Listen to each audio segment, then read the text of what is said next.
In early 2013, Nvidia did something crazy. They took a GPU architecture meant for supercomputers, slapped a $999 price tag on it, and called it the GTX Titan. At the time, it was the ultimate weapon to max out any game and defined an era of absolute performance. But 13 years later, can this $1,000 monster from the past still handle the demanding requirements of modern games? Let's find out. So why was this GTX Titan the fastest GPU back in 2013? What made it so special? Let's rewind time a bit. Before the Titan came along, the king of GPUs at that time was the GTX 690 released in 2012. It packed 2 GPU chips onto a single PCB, but that weird dual chip design and sly technology had many issues with stuttering and VROM limitations, making it not really effective for gaming. Then, in early 2013, Nvidia dropped the GTX Titan with a massive 6GB of RAM, a number so insane at the time that people thought Nvidia was crazy. It instantly fixed everything wrong with the GTX 690. What made it unique was that it wasn't just for gaming, it also handled heavy professional workloads on high-end workstations, basically acting like a quadro card. Even though the GTX 780 Ti launched later in 2013 with 3GB of ROM and stole the top spot for gaming performance, the Titan remained in a league of its own thanks to its superior 6GB ROM buffer and professional compute capability. To put that into perspective, even the flagship GTX 980, released a year later, only came equipped with 4GB of RAM. Alright, so the Titan was an absolute powerhouse. Now you see why it's considered legendary, right? But how did I manage to get my hands on one? Luckily today we don't have to go hunting through eBay or online marketplaces. I actually already have one here. In my last video, I tried installing Steam OS on that massive Dell Alienware Aurora R4, and it happened to be powered by this exact GTX Titan. But honestly, I'm not in the mood to do heavy lifting with that legendary Alienware tank today. It's way too heavy and takes up my entire desk. Alright, let's pull it out of here and admire this legendary piece of hardware. Looking back at the design after 13 years, it still holds up brilliantly today. This card feels incredibly solid and heavy in the hand. The cast aluminum alloy shroud gives off a premium high-end feel, something you don't even see on many expensive cards today. Nvidia paid attention to every detail, from the iconic blower-style fan to the transparent acrylic panel that shows off the heatsink fins underneath. Even the debossed GTX Titan name on the side frame still exudes an undeniable sense of authority.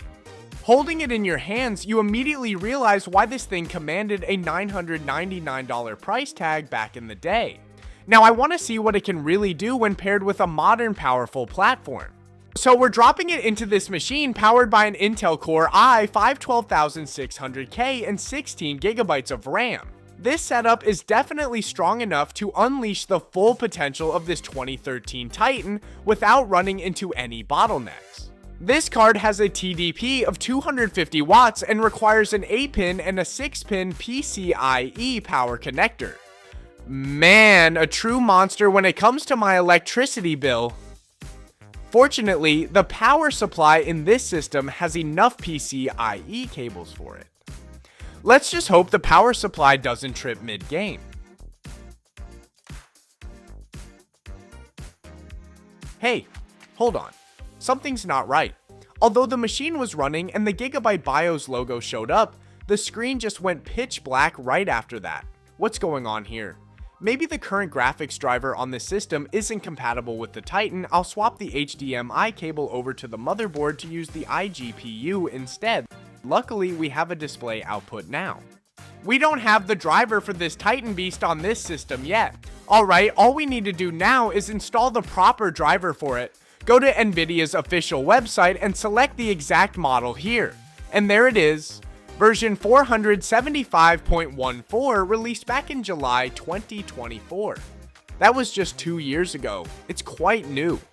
Looks like Nvidia hasn't completely abandoned this legend after all.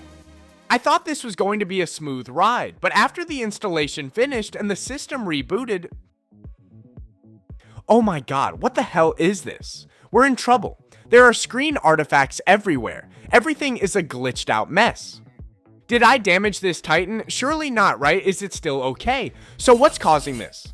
Is this setup too modern for a 13-year-old GPU, or is it a corrupted driver issue? I have to plug the HDMI cable back into the motherboard again to boot into safe mode. Fortunately, there are no screen artifacts here. I'm going to use DDU to completely wipe all old graphics drivers.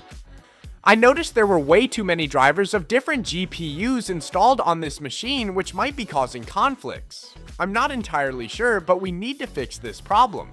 I'm confident this Titan hasn't died on us yet. The system has rebooted. Going back to Nvidia's website, I just realized a crucial detail. Version 475.14 that I installed earlier was actually just a security update, not the full feature game-ready driver for the Titan. I don't know if this was the cause of those terrifying screen artifacts, but we definitely have to test it out. I dug deeper into the older releases and found game-ready driver version 472.12 from 2021. This was the final official game-ready driver for GTX Titan. Hopefully, this time everything will be fine. Awesome. This time, there's no more terrifying screen artifacts. To be honest, installing drivers for a 13-year-old legendary graphics card wasn't as simple as I thought, especially when dropping it into a modern system. But hey, it's working now, so we don't need to overthinking. It's finally time to see how the world's fastest GPU from 2013 handles modern games after 13 years. For consistency, I'll be testing all the games at 1080p Full HD resolution. Let us kick things off with Tomb Raider 2013. While it's not a modern game, I want to make sure the Titan is running smoothly before throwing newer titles at it. Wait, something's not right here. Why is the FPS so low? Are you seeing that? Both GPU usage and VROM usage are way lower than normal. There's no way the Titan is this weak. Oh man, I just realized I still have the HDMI cable plugged into the motherboard. The game was running on the iGPU the whole time while the Titan sat there doing nothing. Well, my bad for that brain fart, guys. After swapping the HDMI cable over to the Titan, everything is working properly now. On the ultimate preset, we're getting around 90 FPS. During intense fights or heavy effect scenes, it drops to about 70 FPS. Everything runs pretty smooth. It's a solid experience for a AAA game released in the exact same era as the GTX Titan.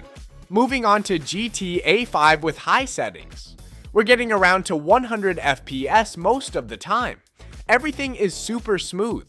The GTX Titan can still handle it with ease and delivers impressive performance. This makes sense given that the game isn't exactly brand new either.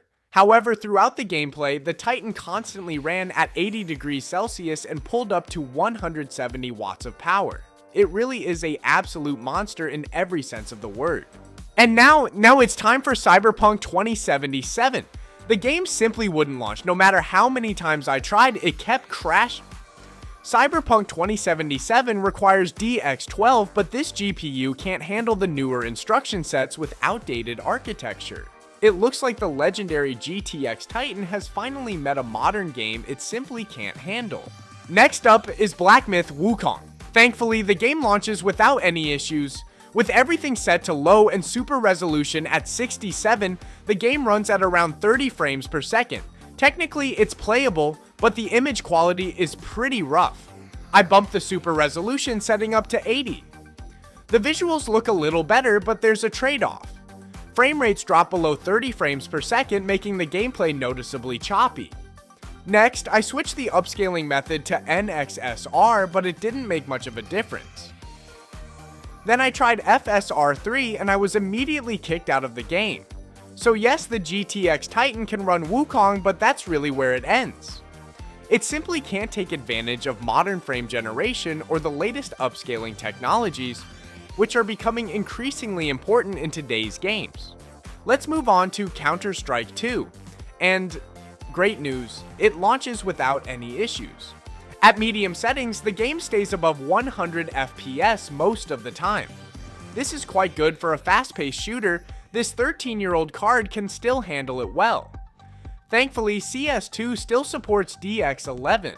Because this is a popular game and designed to run on a wide variety of hardware, older GPUs like the Titan can still run it without any major problems. However, this GPU runs quite hot, staying around 80 degrees Celsius and consuming nearly 200 watts of power the entire time during gameplay. Anyway, getting to experience the GTX Titan was truly a very interesting thing.